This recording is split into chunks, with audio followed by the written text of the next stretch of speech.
오늘은 특강 형식으로 강의를 하고자 합니다. 오늘 제목이 침례인가 세례인가, 침례인가 세례인가, 이런 주제로서 강의를 하도록 하겠습니다. 대부분의 이제 한국 교회에서 실행하고 있는 이 세례라는 것이 이 개인의 신앙을 판단할 수 있는 근거가 될 수 있는 것인가? 그 근거가 성경적인 것인가? 확인을 해보는 것은 참 중요하다고 볼 수 있습니다. 왜냐하면 잘못된 실행은 이제 하지 않는 것보다 못하기 때문이죠. 그러면 침례란 것이 무엇이고 또 세례는 무엇인가? 과연 어떤 것이 성경적 보증을 받을 수 있는 것인가? 자, 이런 의미를 아는 것은 구원받은 그리스도인들에게 있어서 매우 중요하지 않을 수가 없습니다. 왜냐하면 그것이 자신의 신앙을 고백하는 매우 중요한 믿음의 실행일 뿐만 아니라 또한 이 교리적으로나 영적으로나 그 의미가 매우 깊고 광범위하다고 볼 수 있습니다. 하지만 이 한국 교회들은 아직 구원의 교리에 관한 문제도 바르게 정립되지 못한 상태이기에 세례와 침례 가운데 무엇이 성경적이고 그것을 어떻게 실행을 하고 그것에 대한 깊이 있는 해석과 적용을 논한다는 것은 사실상 좀 벅찬 일일 수밖에 없습니다. 그럼에도 불구하고 이제 하나님의 말씀을 사랑하고 또 진리를 알고자 하는 수많은 이제 그리스도인들에게 이 주제는 매우 유익한 주제가 될 것입니다. 침례인가 세례인가? 자, 이 문제는 기독교 역사 가운데 아주 큰 논쟁이 되어 왔고 지금도 여전히 문제가 되고 있는 그런 주제이기도 합니다. 이것은 단순히 같은 것을 다르게 부르는 용어의 문제만이 아니라 실행 방법이나 아니면 교리적인 지침 또한 매우 중요한 논쟁거리가 되어 왔습니다. 이것이 얼마나 큰 논쟁거리였느냐면 이 논쟁 때문에 수백만의 침례 교도가 다름 아닌 세례교인들에 의해서 죽임을 당하게 된 만큼 아주 큰 쟁점이 되었습니다. 혹자는 이렇게 생각할 수도 있겠죠. 침례면 어떻고 세례면 어떠냐? 뭐가 이렇게 이토록 중요한 문제인가? 그냥 예수 그리스도를 믿고 구원을 받으면 그만이지. 물을 뿌리면 어떻고 물속에 잠기면 어떠냐? 유아에게 물을 뿌리면 어떻고 또 안 뿌리면 어떠냐? 도대체 이게 얼마나 중요한 것이기에 목숨까지 버려야 했겠느냐? 이런 생각을 할 수 있다 이거죠. 과연 이 문제가 그럴 만큼 큰 가치가 있는 것인가? 얼마든지 이렇게 생각할 수 있다는 거예요. 하지만 그 현실이 그렇지가 않았습니다. 세례교인들이 침례교인들을 죽이는 일이 발생해버린 거다 이거예요. 이 문제 때문에. 우리나라에서도 처음에 이제 침례교회가 가장 늦게 들어왔죠. 늦게 들어왔는데 처음 침례교회가 들어왔을 때 장로교나 감리교 다른 개신교회에게 이단시 취급을 받았습니다. 지금은 이제 침례교도 교회들이 사실상 이름만 침례교회일 뿐이지 세례교회와 이제 융화되어서 같은 제도권 안에 들어가 있습니다. 그래도 뭔가 좀 다른 점이 있거든요. 같이 융화되고 있지만은 그래도 세례교회는 이 침례교회라고 하면 뭔가 좀 다르게 봅니다. 그것은 침례교도들도 마찬가지예요. 뭔가 융화될 수 없는 무엇인가가 있는 것이죠. 바로 그것이 이 세례와 침례예요. 한국 침례교회들이 세례교회들보다 더 특별한 것은 없지만 그래도 침례를 준다는 그 이유 하나만으로도 자부심을 느끼는 침례교도들이 많이 있습니다. 침례인가 세례인가 이런 문제를 다루기 전에 근데 그 용어부터 우리가 정리해 볼 필요가 있습니다. 침례와 세례가 어떻게 구분되느냐 하면 이제 영어에서는 이제 뵙티즘이라고 해요. 뵙티즘. 이 뵙티즘이라고 불리는 이 용어는 사실상 침례가 정확한 번역이지만, 근데 일반적으로 이 용어를 어떻게 사용하느냐? 뭐 침례나 세례나 둘 다 사용하고 있어요. 그 왜 그렇게 되느냐 하면요. 성경을 번역하는 사람이 침례교인이면 이 단어를 갖다가 침례라고 적어요.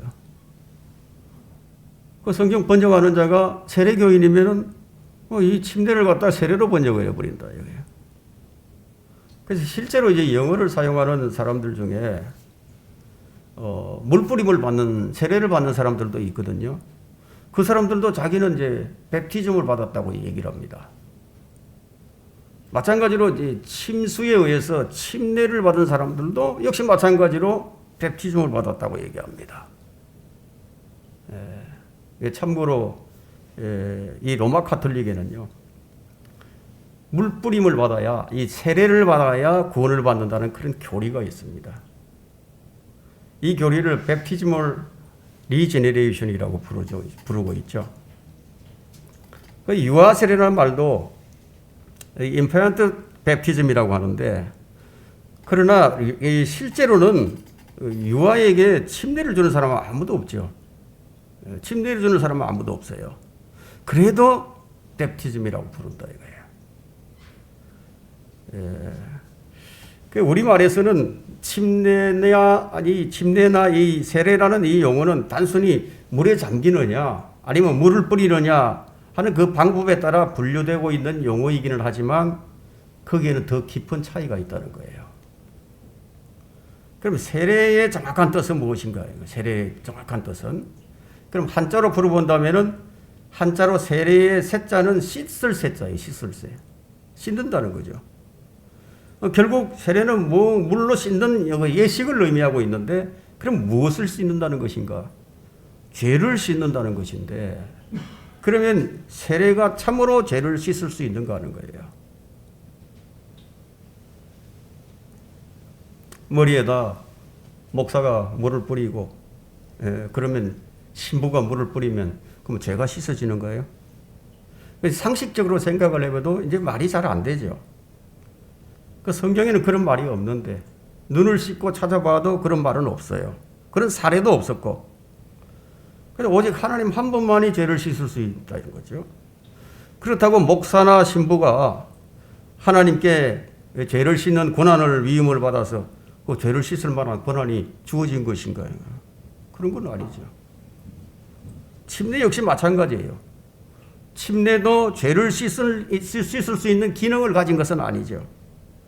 근데 웨스트민스터 이제 대요기문답에서는 세례받은 당사자들은 그 유형적 교회, 그러니까 지역 교회에 가입하게 된다고 말을 함으로써 이 세례라는 것이 입교 의식으로 인정을 하고 있습니다.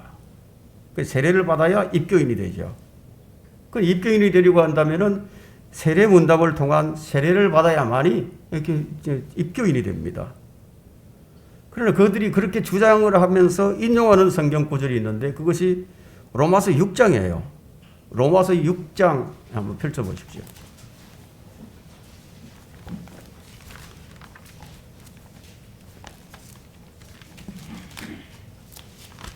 그들이 인용하는 구절이 이제 로마서 6장인데, 그러면 로마서 6장이 그럼 그들이 주장하는 것을 뒷받침해 줄 만한 그런 말씀들이냐 하면 그렇지는 않다는 거죠.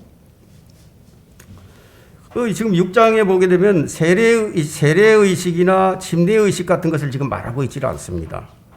이 로마서 6장은 물과는 상관없는, 그러니까 성령 침례를 지금 말하고 있죠.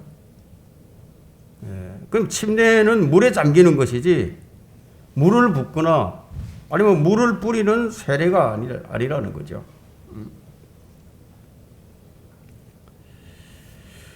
죽고 장사되는 것을, 장사되고 부활하는 것을 나타내는 게 완전한 모형이에요. 이제 우리가 이제 한번 보십시오.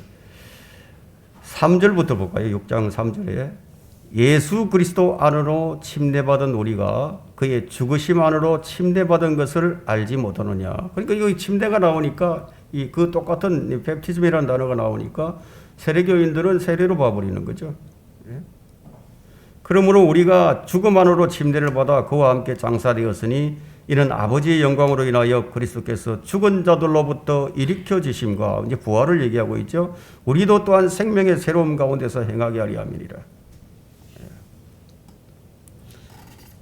물에 잠기는 것은 자신이 그리스도와 함께 죽고 묻혔다는 것을 의미하고요.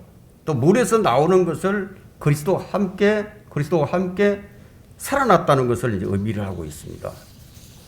그러면 침례가 세례가 될 수 없는 이유는 뭐냐 이거야. 침례가 세례가 될 수 없는 이유가 있어야죠. 침례는 죽음을 의미하고 있지만 물 뿌리는 세례는 죽음을 의미할 수가 없다는 거죠. 여러분 물을 뿌리면 죽습니까 사람이? 물을 뿌려서 죽는 사람은 없어요. 그냥 물속에 잠기면 죽는 거죠. 숨을 못 쉬잖아요.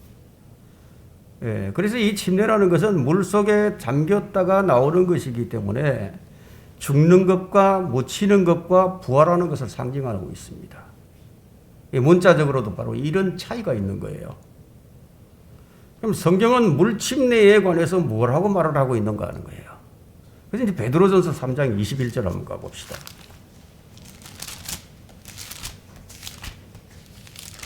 베드로전서 3장 21절에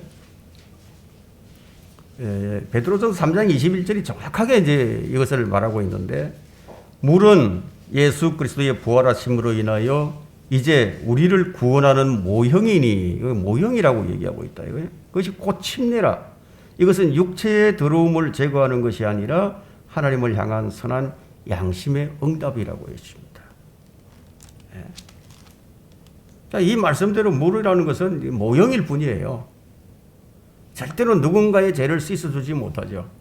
근데 성경이 제시하는 바 누군가의 죄를 씻어줄 수 있는 것은 오직 예수 그리스도의 피밖에 없습니다. 동물의 피로도 불가능했어요. 용서만 해주었을 뿐이지 그 죄를 제거시킬 수는 없었어요. 오직 예수 그리스도의 피만이 제거시킬 수 있는 거죠. 그러면 침례라는 것이 무엇이냐 이게 침례라는 용어가 이 침자라는 것은 담글 침자예요. 그래서 침례를 정확하게 정의를 한다면은 물에 잠기는 의식이에요. 물속에 들어가야 된다는 거죠. 완전히 잠기는 거죠. 그래서 앞서 이제 베드로전서 3장 21절을 우리가 살펴보았듯이 물 침례는 죄를 씻는다는 의미가 아니에요. 그래서 침례를 뜻하는 이 헬라어 밥티조가 있는데 이 헬라어 밥티조라는 말의 어원이 뭐냐?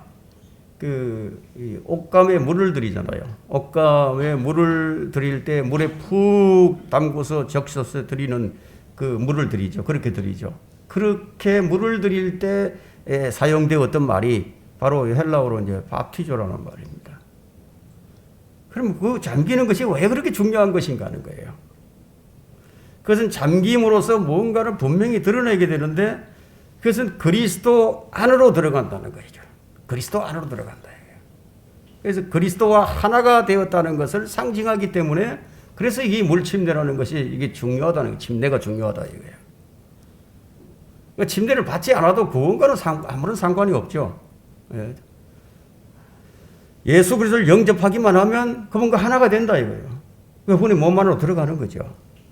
그러나 그리스도인은 자기가 받은 구원을 간증을 해야 합니다. 그것을 표현하는 것이 바로 물에 잠기는 침례로서 표현을 하는 거예요. 나는 예수 그리스도의 피로 구원받은 사람입니다 하고 다른 사람들에게 간증을 하는 거예요. 그 내용이 뭐냐? 그 내용이 침례가 무엇을 간증하는 것인가 하면 그 내용이 예수 그리스도와 내가 연합해서 하나가 되었다는 것. 이것을 굳이 침례라는 방법으로 간증하는 이유는 뭐냐? 침례만큼 그리스도와 함께 죽고 묻히고 부활했다는 것을 잘 보여줄 수 있는 다른 모형이 없기 때문이다. 이거예요. 가장 적합한 모형이에요. 그렇지만 모형은 실체가 아니죠. 이 모형의 실체를 바로 방금 읽었던 로마서 6장 3절과 4절이 보여주고 있는 겁니다. 다시 한번 읽어볼까요? 로마서 6장 3절과 4절에 예수 그리스도 안으로 침례받은 우리가 그의 죽으심 안으로 침례받은 것을 알지 못하느냐. 예. 침례가 그리스도 안으로 들어가는 건데 그게 죽는 거라는 거예요. 그의 죽으심 안으로 그리스도의 십자가, 그분이 십자가에서 죽으셨잖아요. 같이 죽는다는 것을 말하고 있죠.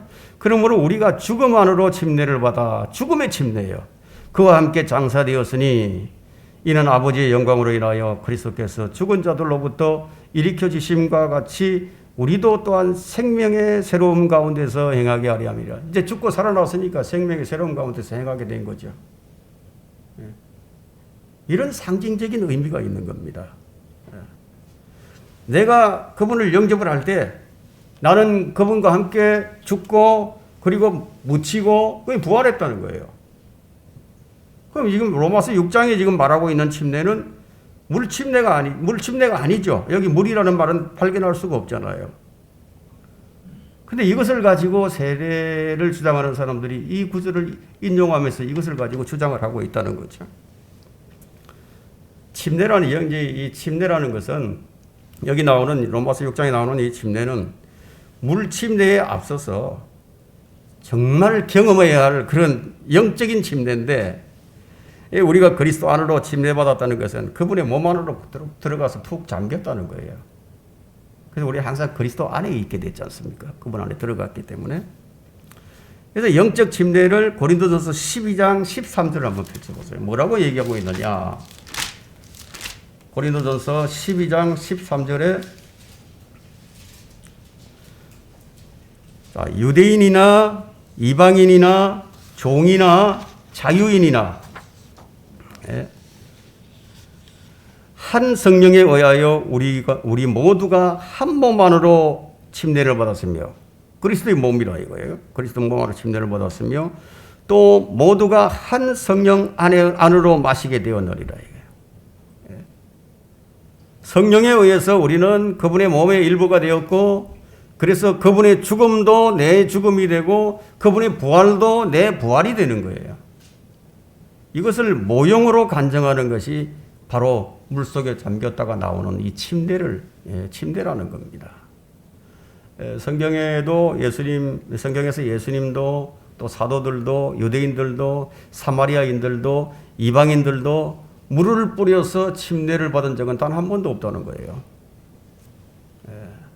이제 골로새서 2장 12절 한번 펼쳐볼까요?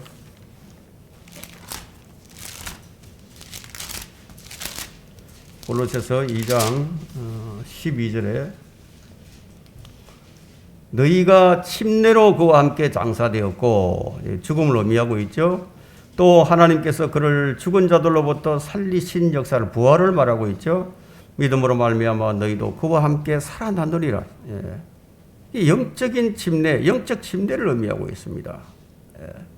로마서 6장과 동일한 영적 침례를 말하고 있고 갈라디아서 3장 21절에서는 이것을 그리스도 안으로 침례를 받았다고 말하고 있습니다. 그리스도 안으로 침례를 받았다.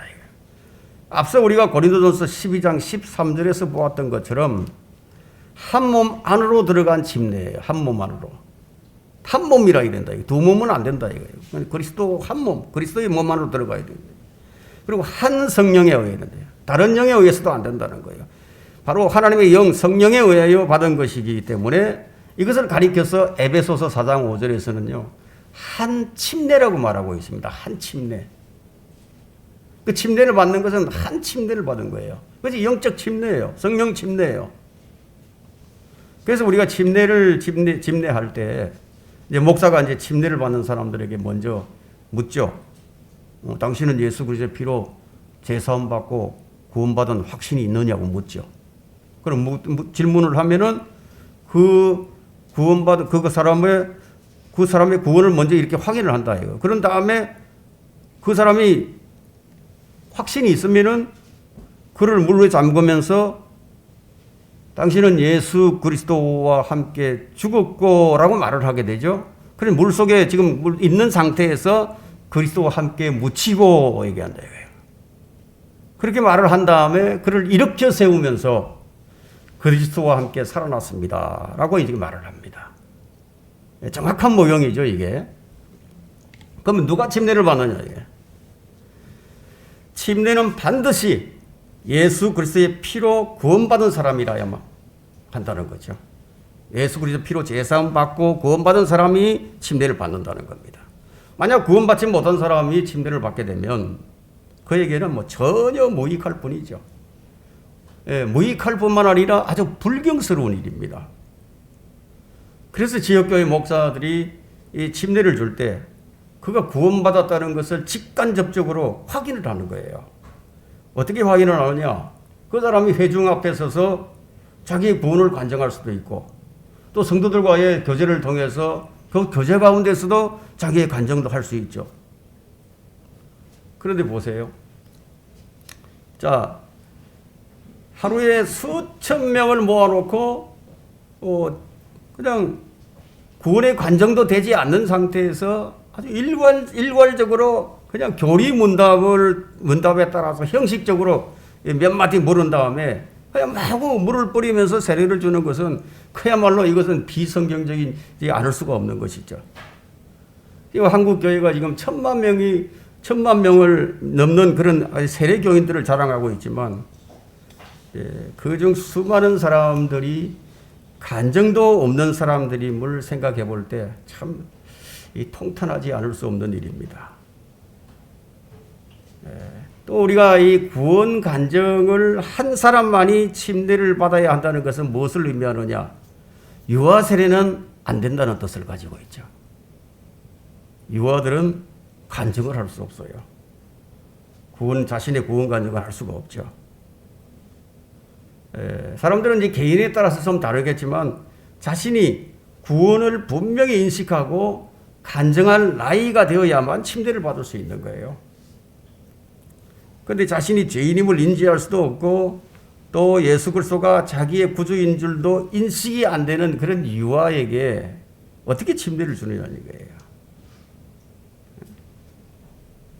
유아들은 선과 악의 지식을 갖게 될 때, 선과 악에 대한 지식을 갖게 될 때 그때까지는 어떤 상태에 있느냐? 순진한 상태에 있어요.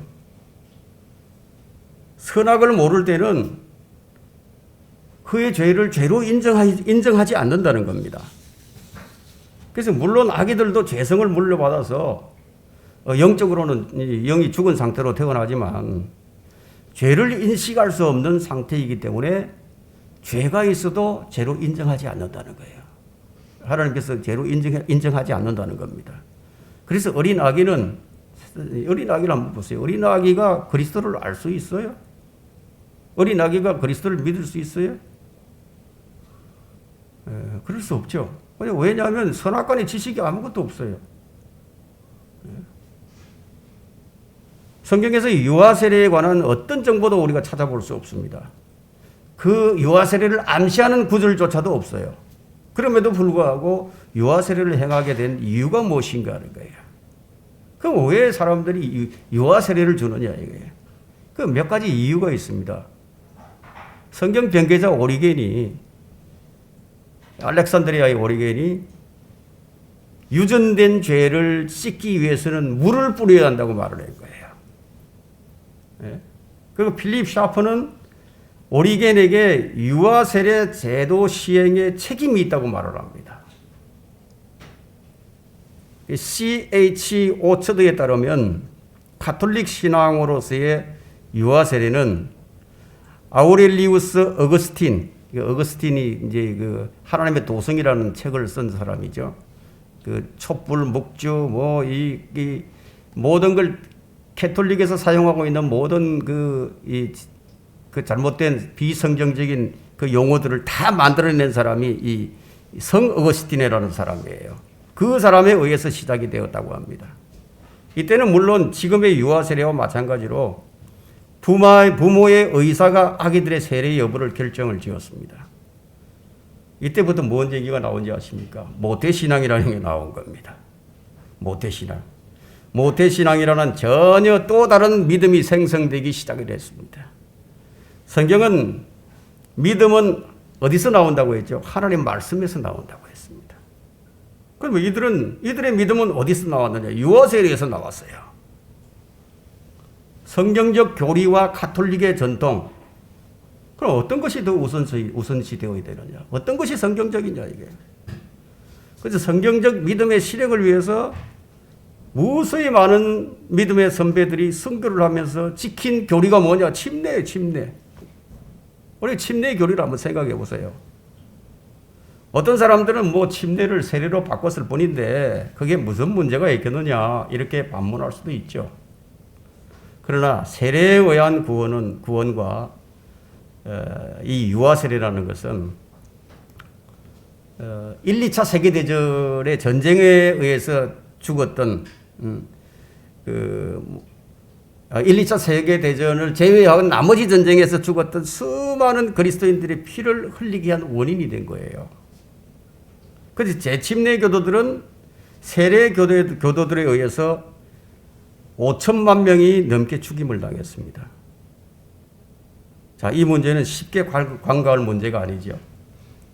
대부분의 사람들은 침례라고 하면 그냥 침례를 주기 때문이라고 생각하지만 이 침례 교회는 그런 뜻만이 있는 것이 아니에요. 더 큰 의미가 있습니다. 바로 반카톨릭을 의미하는 교리적 명칭이에요. 반카톨릭. 자, 그러면 이 침례를 누구의 이름으로 받느냐 이거예요. 아버지와 아들과 성령의 이름으로 침례를 받게 된다고 마태복음 몇 장에서 28장 19절에서 말을 하고 있죠. 그러면 간혹 예수 그리스도의 이름으로 침례를 주는 교회들도 있어요. 예수 그리스도의 이름으로 침례를 준다 이거요. 아버지와 아들과 성령의 이름으로 침례를 주는 것이 아니라, 근데 예수 그리스도의 이름으로 침례를 주는 교회는 잘못된 교회예요. 그 성경에서 그러면 예수 그리스도의 이름으로 침례를 받는 자들이 없느냐? 있었어요. 예. 그들이 사도행전 2장과 사도행전 8장 16절 그리고 19장 5절 거기뿐인데 이것은 누구의 침례냐? 유대인들이 받았던 침례입니다. 유대인들은 그들의 왕이신 예수 그리스도의 이름으로 침례를 받았어요. 그래서 성경에서 유대인들과 이방인들이 여러모로 달리 취급이 되고 있는데 그 중에 하나가 침례 문제입니다. 이방인들은 마태복음 28장 19절에서와 같이 그러므로 너희는 가서 모든 민족들을 가르치고 모든 민족들을 가르치고 아버지와 아들과 성령의 이름으로 침례를 주며, 분명하죠. 아버지와 아들과 성령의 이름으로. 이때 모든 민족들이 무엇입니까? 모든 민족들은 모든 이방인들이에요. 모든 이방인들. 그런데 이방인들의 복음이 전파되는 가운데 받는 침례는 반드시 누구의 이름으로? 아버지와 아들과 성령의 이름으로. 삼위일체 하나님의 이름으로 받아야 된다는 거예요. 그래서 베드로가 사도행전 2장 38절에서는 예수 그리스도의 이름으로 침례를 줬는데, 유대인들에게 줄 때. 그런데 이제 베드로가 사도행전 10장에 가서 이방인 코넬료에게 침례를 명령할 때 그는 예수 그리스도의 이름으로 준 것이 아니라 주의 이름으로 침례를 받으라고 명령한 거예요. 주의 이름으로 받으라. 그 주의 이름은 무엇을 의미하느냐? 삼위일체 하나님을 포함하고 있죠. 아버지와 아들과 성령 모두가 주라고 불립니다. 주님은 아버지 하나님도 주고 아들 하나님도 주고 성령 하나님도 주다는 거예요. 삼위일체 하나님은 주라고 불립니다. 그래서 주의 이름으로 침례를 받으라고 했습니다. 그래서 침례로 인한 로마 가톨릭과 침례 교도 사이에 어떤 문제가 있었는가 하는 거예요. 이것을 누가 알아야 하느냐? 개신교회들이 알아야 된다는 겁니다. 우리가 한 가지 유아 세례에 대해서 간과하면 안 될 것은 유아 세례를 구원의 수단이라는 명목하에 로마 가톨릭이 자기들의 교세를 확장하는 데 사용을 했습니다. 자신들의 교회를 확장하기 위해서 아주 아기 때부터 딱 너는 지금 캐톨릭이다. 너는 캐톨릭이다. 딱 인을 쳐버린 거죠. 유아 세례라는 것을 가지고. 세례를 받으면 그 교회 회원이 돼요. 여러분 장로교에서 세례를 받게 되면 장로교인이 되고 감리교에서 세례를 받으면 감리교인이 되는 거예요. 마찬가지로 가톨릭에서 세례를 받게 되면 세례명을 받게 됩니다. 그리고 가톨릭 교인이 되는데 이때 그 교세를 효과적으로 넓힐 수 있는 가장 좋은 방법이 어릴 때 그냥 세례를 주는 거예요. 그러면 그는 원하든지 자신이 원하든 원하지 않든 평생 동안 그냥 가톨릭 이 교인으로 살아가게 되는 것이고, 이렇게 반복되면 가톨릭은 어떻게 되겠습니까? 가톨릭은 그 사회와 국가를 완전히 장악할 수 있게 되죠. 실제적으로 유럽 전체를 다 가톨릭이 장악하고 있었죠. 이 유아 세례라는 것을 가지고. 이것을 반대한 사람들이 바로 재침례교도들이에요. 그들은 어릴 때 자기도 모르는 상태에서 유아 세례를 받았던 사람들인데, 이 장성해가지고 예수 그리스도의 피로 구원받은 후에 올바른 지각으로 쳐다보니까 그 세례가 잘못되었음을 깨닫게 된 거예요. 그래서 그들은 다시 침례를 받게 됩니다. 그래서 재침례교도가 된 거예요.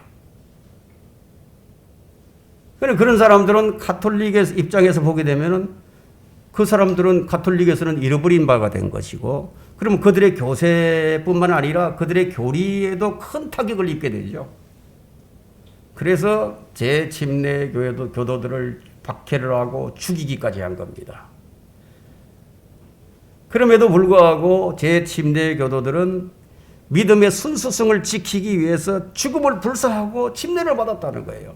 뭐 세례면 어떻고 물 뿌리는 것은 어떻고 물에 잠기는 것은 어떠냐 뭐 이렇게 생각한다면은 그들이 죽을 이유가 아무것도 없죠.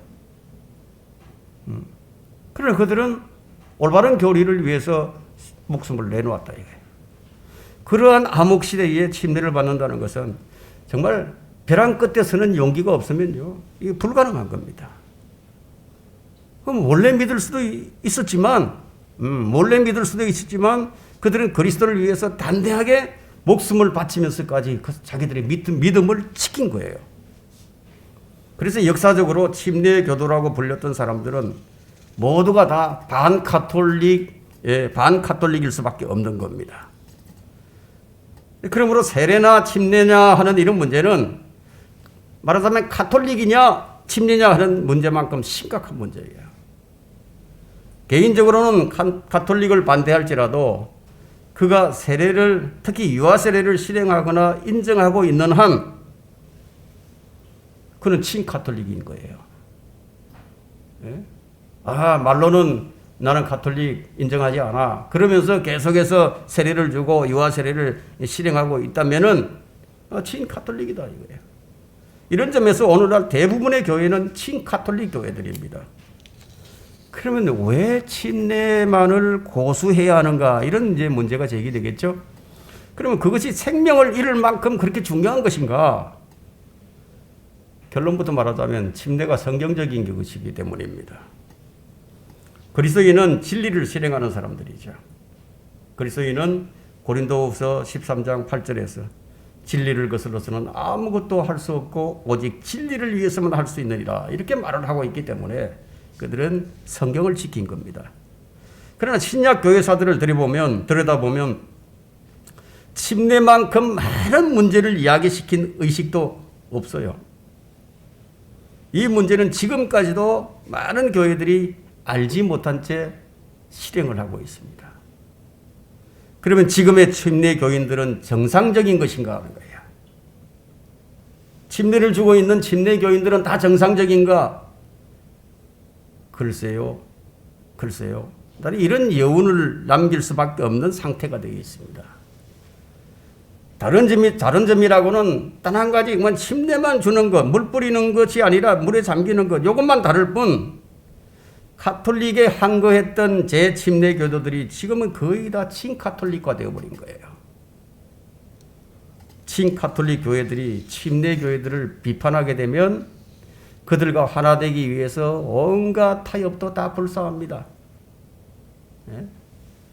그들의 조상은 죽음도 불사하면서 반카톨릭화 되었지만 이제 그의 후손들은 카톨릭과 하나 되기 위해서 타협도 불사하는 모습을 보여주고 있습니다. 그렇다고 모든 침례교회가 다 그렇다는 것은 아니에요. 참으로 이 땅에 비진리와 조금도 타협하지 않고 성경대로 믿음을 실행해 나가고자 하는 사람들이 누구인가 하는 거예요. 그렇다면 세례와 침례의 문제부터 먼저 분명한 자세를 취해야 합니다. 침례가 단지 물에 잠기는 의미만 있는 것이 아니라 이 본 침례의 의미를 잘 깨닫고 주님과 이 연합한 사람으로서 살아가야 한다는 거예요. 지금 현실은 모두가 다 가톨릭과 한 배를 타고 가는 이때 성경적 실행으로 자신의 믿음의 간증을 우리는 분명히 보여줘야 합니다. 왜 우리는 침례를 받는가? 그것은 주님의 명령이기 때문입니다. 우리가 침례를 받는 것은 더 이상 우리는 세상과 같지 않다는 것을 보여주기 위함이에요. 공개적으로 자신이 예수 그리스도와 함께 죽었고 장사되었고 부활했다는 것을 보여주는 영적 변화에 대한 인식으로서 하나의 모형으로서 우리가 침례를 받는 거예요. 즉 침례는 구원받은 그리스도인이 내적인 변화에 대한 외적인 표시라고 할 수 있습니다. 그래서 침례인가 세례인가 우리가 올바른 분별력을 가지고 무엇을 고수해야 할 것인가 잘 깊이 생각해 보시기 바랍니다. 오늘 여기까지 하도록 하겠습니다.